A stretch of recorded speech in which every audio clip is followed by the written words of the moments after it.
Welcome to the Learning Pines YouTube. We hope this video helps. In this video, I will explain how to cook hazelnuts in a pan. Roasting hazelnuts is a fantastic way to bring out their rich, nutty flavor and achieve a delightful crunch. It's a simple process that can elevate your baking, cooking, or even just your snacking experience.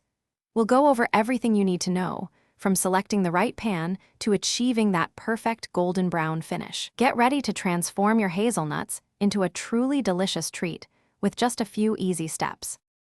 Before we start roasting, a little preparation goes a long way.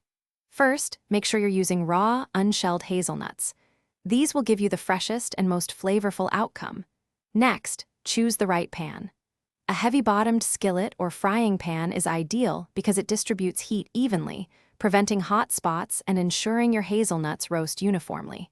Make sure your pan is completely dry and clean before you begin. This simple step sets us up for success and delicious results. Now for the fun part, roasting.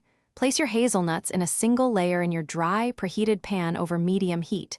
It's crucial not to overcrowd the pan, as this can lead to steaming instead of roasting. Stir them frequently, every 1 or 2 minutes, to ensure they roast evenly on all sides. You'll notice them becoming fragrant and their skins starting to crack. This process usually takes about 5 to 10 minutes, so keep a close eye on them for that perfect golden brown color. Once your hazelnuts are beautifully roasted, it's time for the final steps. Immediately transfer them from the hot pan onto a clean kitchen towel. While they are still warm, gather the corners of the towel and rub the hazelnuts vigorously against each other. This friction helps to loosen and remove those papery skins, which can sometimes be a bit bitter.